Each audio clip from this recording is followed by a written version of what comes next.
Olá, queridos amigos, como vai? Tudo bem? Eu sou o professor e presbítero Antônio José e eu estarei aqui nesse trimestre falando sobre batalha espiritual, sobre o mundo espiritual, sobre a vida espiritual. E o mundo espiritual, ele é muito mais real do que o mundo natural, do que o mundo físico. Então, o que é interessante é convidar você a entender isso. E é importante lhe dizer, você conhece, por exemplo, alguém que vê diabo em tudo?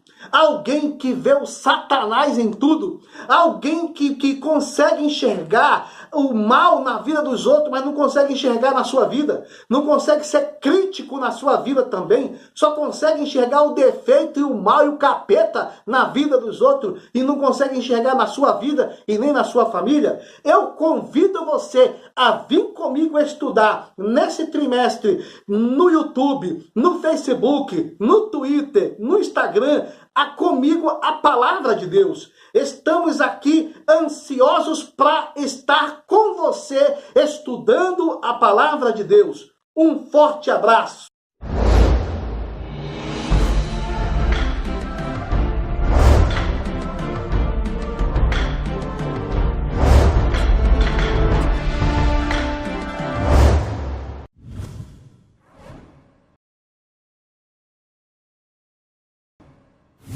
Olá, queridos amigos, irmãos em Cristo, a paz do Senhor Jesus.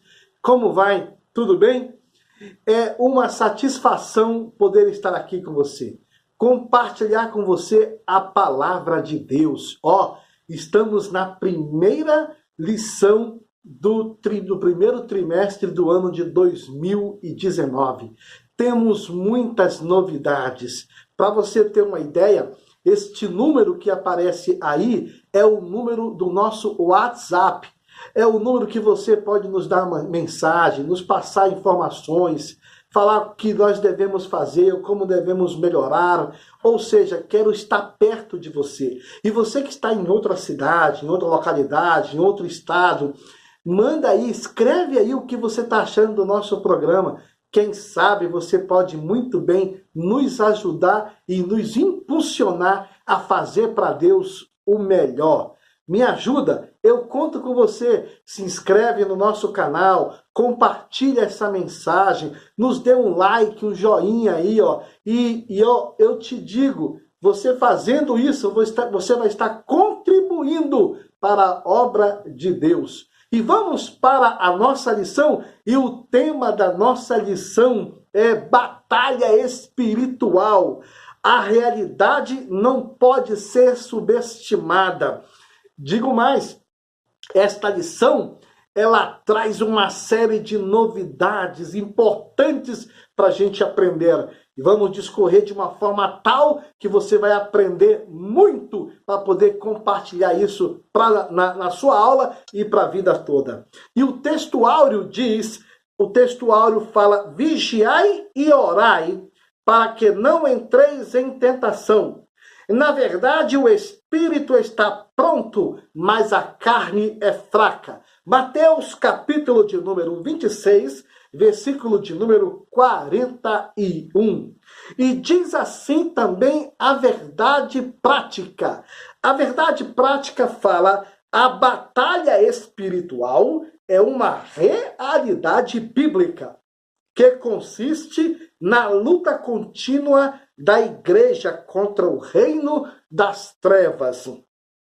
É importante também compartilhar para você que o objetivo geral diz expor a realidade bíblica da batalha espiritual, identificando as crenças errôneas de uma pseudo-batalha espiritual. Número 1, apresentar, ela é compartilhada ou dividida em 3 pontos. Primeiro, ela é observada da seguinte forma: apresentar o conceito de batalha espiritual, ressaltando sua realidade bíblica e distorções. Segundo ponto, a responsabilidade do professor, do aluno em classe, é saber pontuar as principais crenças da pseudo-batalha espiritual E terceiro, desconstruir por meio da análise bíblica as crenças da pseudo-batalha espiritual. Vale ressaltar também é que esta lição aqui, ela tem o tópico 1. E no tópico 1 fala sobre a batalha espiritual. Ela é subdividida em 3 pontos. Primeiro, a batalha espiritual, ela é dividida em 3 pontos. Primeiro, número 1 é conceito de batalha espiritual. O subtópico segundo fala sobre uma realidade bíblica. E o terceiro, o que não é batalha espiritual. Vale ressaltar para você que está nos acompanhando que nós vivemos em uma batalha aqui na Terra. Não é fácil ser um cristão. Não é fácil ser um autêntico cristão. E nós sabemos muito bem que existe uma guerra. E essa guerra é uma guerra entre o céu e o inferno. Entre Deus e o diabo. Cristo e o maligno. O mundo e a igreja. Contra as seitas e heresias, juntamente contra as verdades da palavra de Deus. Todos nós entendemos que vivemos em uma batalha espiritual. É uma luta tamanha. Mas o que vale ressaltar é que na primeira epístola de João, capítulo 5, versículo 19, nessas cartas joaninas, é dito da seguinte forma, que todo mundo está no maligno. Agora, o que vale ressaltar para você é que quem escreveu isso foi um homem que andou com Jesus. Foi um homem que tinha intimidade com Deus. Foi um homem que pagou um preço muito alto na ilha de Patmos por causa do evangelho. Foi um homem que, segundo a tradição, dito que ele sobreviveu às mais agruras e sofridas por causa do evangelho. As piores perseguições que existiu nesta época, este homem sobreviveu e passou por muitas dificuldades. E foi ele que escreveu dizendo que todo mundo está no maligno. Então, o primeiro aprendizado para você aqui, quando você ouvir alguém falar, algum escritor, alguém falar sobre batalha espiritual, verifique se essa pessoa, quem é essa pessoa? O perfil dessa pessoa, a biografia dessa pessoa, se essa pessoa tem intimidade com Deus, se essa pessoa tem uma leitura do que realmente é o mundo espiritual. Porque é importante que a gente tome esse cuidado. Um ponto importante é que uma realidade bíblica. A batalha espiritual, ela é uma realidade bíblica. De Gênesis a Apocalipse, vemos, na verdade, uma ação de Satanás. A palavra de Deus, ela nos mostra, na verdade, o plano de Deus quebrando os planos do diabo. A palavra de Deus, ela nos mostra também que em todas as dispensações que o homem naufragou, errou e quebrou as alianças, tinha o plano de Deus quebrando o plano do inimigo. É preciso ser muito míope para não perceber isso. Também, o que vale ressaltar é que todos nós que vivemos aqui nesta terra, vivemos, na verdade, olhando e percebendo que houve e que há sempre uma intenção maligna e perversa de Satanás de enganar, matar, roubar e destruir a vida do homem. E isso, apesar de ser fala e expressão do Rabino Jesus, do Salvador Jesus, dizendo que o ladrão vem somente para matar, roubar e destruir, se referindo a Lúcifer, Satanás, o anjo caído, mas desde do Éden, E a gente percebe pelas escrituras sagradas que sempre a intenção do inimigo foi essa. Agora, o que vale ressaltar também está aqui no terceiro subtópico de batalha espiritual. Fala sobre o que não é batalha espiritual. Uma coisa a gente precisa entender. Número 1. Toda experiência humana tem que ter base bíblica, tá? Base bíblica. Pessoas podem até ter intimidade com Deus, pode até ter o chamado de Deus, pode ter até a confirmação dos sinais do Evangelho e do que está escrito na grande comissão ordenada por Jesus. Mas eu não posso pegar a minha experiência pessoal particular e transformá-la como uma doutrina bíblica. Isso é importante. Nunca esqueça do que eu vou lhe falar agora. Você sabia que nem tudo pode ser espiritualizado? Guarde essa palavra, não esqueça disso não. Porque muitos cristãos, muitos crentes erram em querer espiritualizar tudo. E nem tudo nasceu para ser espiritualizado. Já percebeu que tem pessoas que vê diabo em tudo? Vê o demônio em tudo? Vê o capeta em tudo? Mas não consegue ver na vida dele, na mulher dele, na casa dele, nos negócios dele, nas palavras dele. Mas na vida dos outros, vê. E vê com uma facilidade tão grande. Então, importante a gente tomar esse cuidado no decorrer desse trimestre. Vamos estar falando isso aí e vamos estar fortalecendo essas argumentações para que se entenda e que se perceba isso. Não posso confundir que muitas coisas eu não posso estar espiritualizando. Um outro fator também está no segundo tópico desta lição. No segundo tópico desta lição, fala sobre as principais crenças da pseudo-batalha espiritual.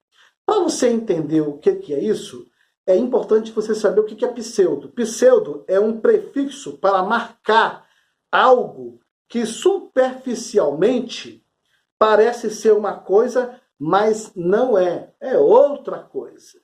Então, o que acontece é que muitas pessoas espiritualizaram demais esse assunto e começaram a ter interpretações dúbias acerca disso. Aqui, primeiro tópico fala mapeamento, primeiro subtópico, mapeamento espiritual. Segundo subtópico é falado sobre a maldição hereditária. E o terceiro subtópico é crentes endemoninhados. Tá? Quando se refere ao mapeamento espiritual, vamos falar daquela ação do evangelista Jesus Cristo em Marcos capítulo 1, onde ele diz, versículo 16, que o tempo está cumprido, o reino de Deus está próximo. Arrependei-vos e crede no evangelho. Ao fazer isso, tinha passado pela experiência do batismo nas águas, feito por João Batista, né, no Rio Jordão. O céu se abriu e a Bíblia diz que enquanto ele orava, o céu se abriu. E veio do céu uma pomba. O Espírito Santo desceu sobre ele em forma de uma pomba. E ali ficou permanente no ministério dele a ação do Espírito Santo na vida de Jesus. Observe, o território de Jesus era Jerusalém. Apesar do Senhor ter falado aos gregos, apesar do Senhor ter falado para outros de outras etnias e raças, mas o território dele era Israel. Aliás, ele veio para os que eram seus. O território dele foi esse. Agora, o que vale ressaltar é que a oração intercessória, né, e específica de qualquer um evangelista, de qualquer um pregador, ele antes de ir para um púlpito, por exemplo, ele não tem que orar e se preparar lá no púlpito. Não. Ele já tem que sair da casa dele preparado. Uma pessoa que vai, por exemplo, para fazer missões transculturais, qualquer parte do continente, ele não precisa se preparar lá, ele tem que sair preparado já. E ele precisa, na verdade, ir pela visão da oração intercessória, marcando o território pela intercessão. Importante isso. Por que eu falo isso? Porque a gente observa que uma das falas do Senhor, Deus de Israel, para Josué, foi essa: onde ele colocasse a planta do seu pé, esse lugar era dele. Observe que Josué, capítulo 1, versículo 3. Ou seja, ele tinha que tomar posse, né? E essa questão é uma questão de fé. Eu vou ser missionário na África, eu tenho que tomar posse. Eu tenho que ter um entendimento de fé.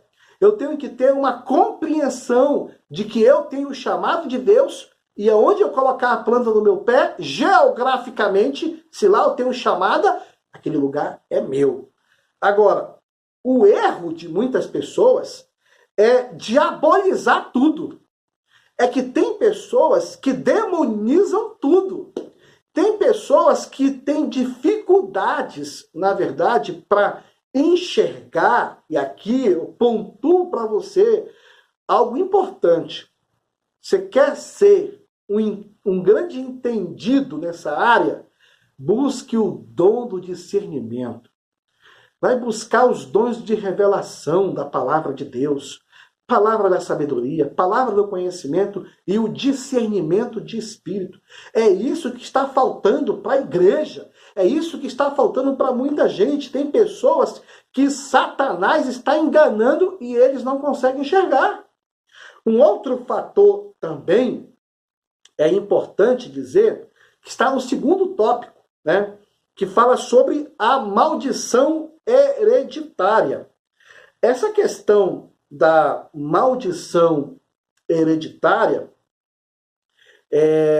ela tem algo interessante que está aqui, 2 Coríntios capítulo 5, versículo 17, que fala a decisão, né, em servir a Jesus e seguir a Jesus.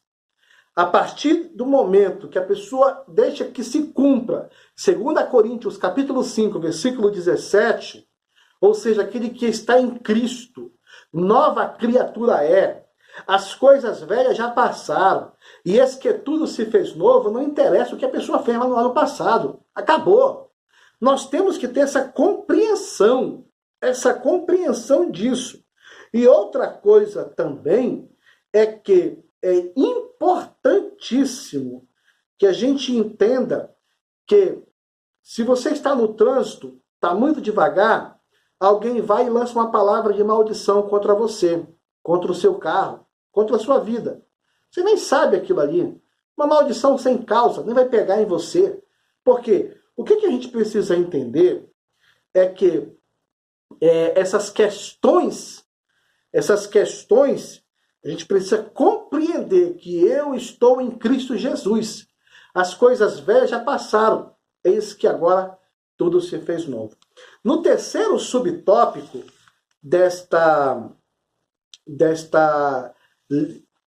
no terceiro subtópico do tema sobre principais crenças da pseudo-batalha espiritual, a primeira é o mapeamento espiritual, a segunda, a maldição hereditária, e a terceira fala sobre crentes endemoniados, tá? Crentes endemoniados. Queridos, eu queria aqui colocar uma palavra aqui para você, tá? Esse assunto é um assunto que eu recomendo que você não leia somente os livros da CPAD, não leia somente os livros dos comentaristas da CPAD. Procure ter uma visão geral, porque para mim entender o que o Kenneth Hagin, que é esse moço citado aqui pelo comentarista da lição, pensa, eu preciso pelo menos ter lido uns 2 ou 3 livros dele.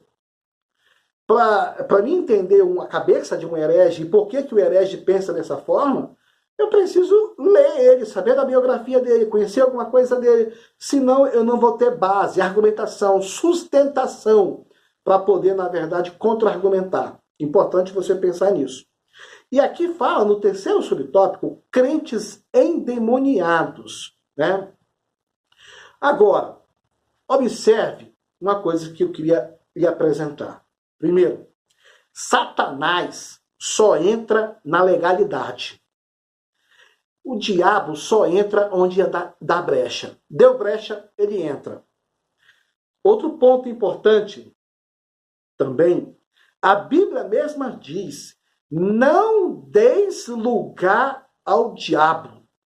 Não deis lugar ao diabo. A palavra de Deus fala que nós temos o selo do Espírito Santo. É o Senhor que nos guarda. Nós temos o selo, é propriedade. O selo é como se fosse um carimbo. O selo é como se fosse uma reserva. O Senhor nos reservou, nos guardou. Isso é importante. E outra coisa também, essa questão de dizer que crentes não ficam endemoniados, tem que fazer eu tenho que fazer um comentário aqui, até mesmo porque o comentarista aqui falou que isso não acontece. Pode acontecer sim. Queridos, é só dar lugar que acontece.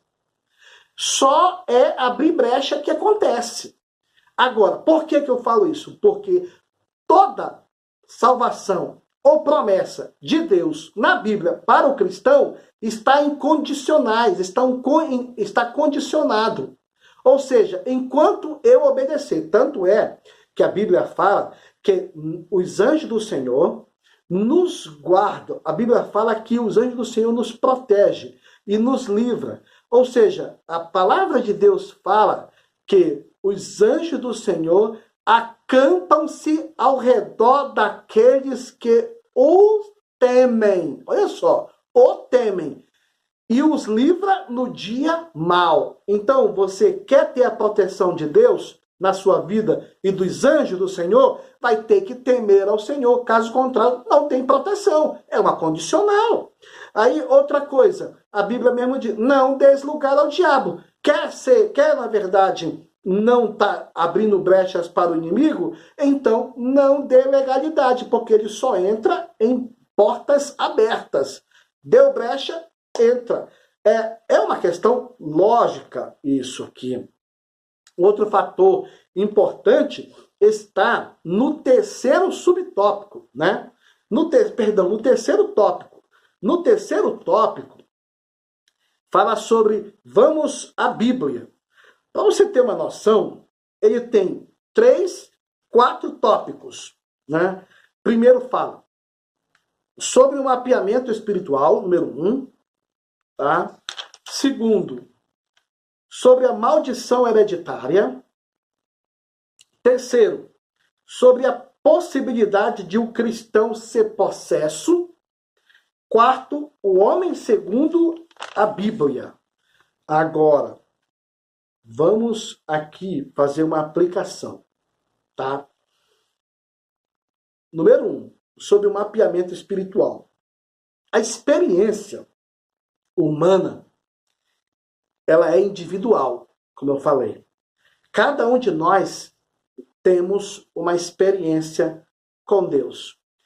O comentarista falou aqui, citou Daniel, pessoa de Daniel, né, que sua oração foi realizada, foi feita, porém a resposta demorou chegar. Isso aqui é um conceito que se pode entender quem é que tinha mais intenção em impedir que a resposta de Deus chegasse para a vida de Daniel. Fica aqui essa pergunta para você. Observe também que o gadareno, um outro personagem que é usado no tópico 1, o gadareno, o homem que era possesso por legião de demônios, oprimido ali, se percebe algo importante para a gente pontuar aqui. Eles disseram, não nos mande para fora desse território. Eles já conheciam a cultura, já conheciam todas as características daquela geração e daquelas pessoas ali. Quem é que tinha maior conhecimento ali? Era, na verdade, aquela casta de demônios que ali estavam. Pessoa completamente oprimida e perturbada.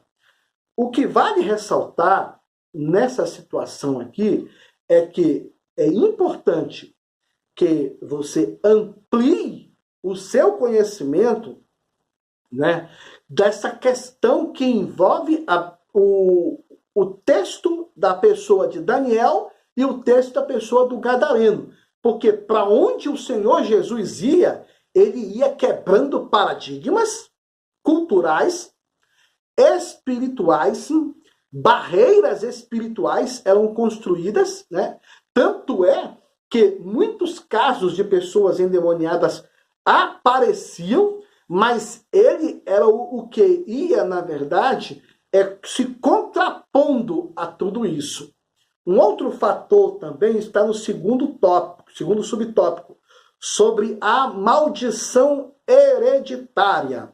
Sobre a maldição hereditária.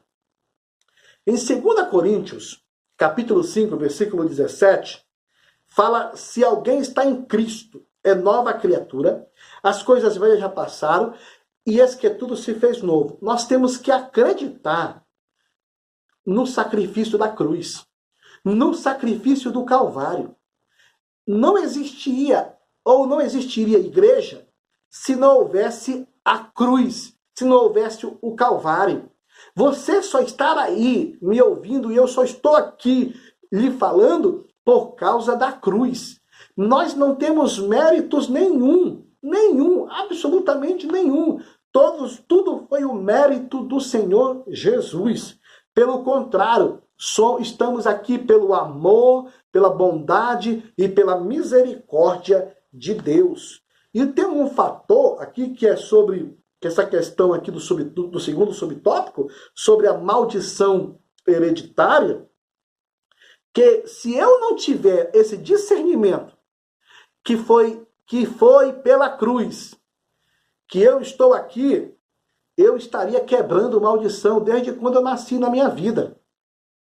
Então, o que é importante é que, é claro, que se uma pessoa lançar para você uma palavra dizendo que você vai ser um derrotado para a vida toda, que você não vai crescer e nem prosperar, que a sua vida vai afundar, que você vai estar, na verdade, sempre na bancarrota da vida, sempre na dependência dos outros e nunca vai crescer nem prosperar, então é claro que você, na sua inteligência espiritual, você vai precisar, na verdade, anular, quebrar esta palavra, porque sobre a tua vida, não existe nada que possa se contrapor, mas é da natureza do cristão rejeitar qualquer palavra negativa. Isso é fato. Agora, um outro fator também, que é o terceiro subtópico, fala sobre a possibilidade de um cristão ser possesso. E aqui eu quero pontuar para você entender o que é opressão e o que é possessão.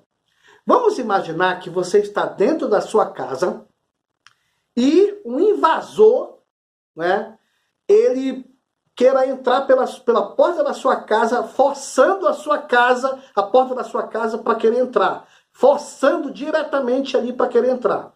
Tá? E aí você, que está dentro da sua casa, tranca ela, tranca as janelas, tranca as portas, e você não deixa o invasor entrar. Tá bom? Isso é opressão. Tá? Segundo ponto, vamos falar de possessão. O que é possessão para você entender melhor? Possessão demoníaca. É o invasor já dentro da tua casa, já te dando ordens, já te dando comando, já dominou a tua vontade, dominou as tuas emoções, dominou os teus sentimentos, tu já não te governa mais. Esse já é o quadro do possesso. Uma pessoa que já é, como é conhecido em muitas religiões, cavalo do diabo, tá? Agora, o que é importante te dizer é que essa questão de opressão e possessão, lembra do que é falado, do comentado, que eu posso até impedir que os passarinhos coloquem ninhos na minha cabeça. Eu posso impedir. Mas eu não posso impedir que eles sobrevoem sobre minha cabeça. Não. Botar ninho na minha cabeça é outra coisa. Eu posso impedir. O que eu quero dizer para você é que o diabo só entra se você der lugar. Porque todas as promessas de Deus, elas são incondicionais. Importante você não esquecer disso. Uma pessoa, um cristão, pode ficar possesso, um cristão que anda com Deus, que honra o Senhor, que ora, que se consagra, que paga um preço, que busca o Senhor, que não dá lugar ao diabo, que dá um bom testemunho, que anda com Deus, pode ficar possesso? Não. Mas uma pessoa que mente aqui, mente acolá, está sempre dando problemas na igreja, sempre criando climas de dissensões, sempre, na verdade, dando uma abertura para adultério, para prostituição, sempre está fazendo coisas ilegais, pode ficar endemoniado? Claro que pode. Eu, particularmente, lhe digo que um dos maiores comentários que eu poderia colocar aqui é que é na pessoa de Pedro, que de repente Pedro traz uma revelação extraordinária, dizendo que o Senhor era o Cristo, era o enviado de Deus, era, na verdade, o que Israel precisava, era o que era. De repente, percebe que versículo depois, ele chega a dizer assim: não morre não, Jesus. Não morra não, Senhor. O Senhor Jesus identificou nele algo negativo. E chegou, olha só, a visão espiritual do Senhor. Olha o que falta na igreja, discernimento. A visão espiritual do Senhor foi ampla. Olhou para ele e disse assim: para trás de mim, Satanás. Porque já não era mais Pedro. Já era uma influência maligna. Olha como a gente tem que estar ligado nisso. Então já era uma influência maligna e ele estava já não falando simplesmente só para Pedro, ele estava falando, na verdade, para o diabo, para a entidade, no mundo espiritual ele estava dizendo: para trás de mim, Satanás, porque tu conheces as coisas do homem, mas tu não conheces as coisas de Deus. 1 Tessalonicenses capítulo 5, versículo 23 diz assim: e o mesmo Deus de paz vos santifique em tudo, e todo o vosso espírito e alma e corpo sejam plenamente conservados, irrepreensíveis para a vinda de nosso Senhor Jesus Cristo. Observe o que a palavra de Deus nos confronta, que não é somente o corpo, não. Eu tenho que me preocupar, porque eu tenho corpo, alma e espírito. E o que é isso? É que irrepreensível, eu tenho que manter isso, um compromisso de corpo, alma e espírito, irrepreensível, puro, separado, guardado, purificado.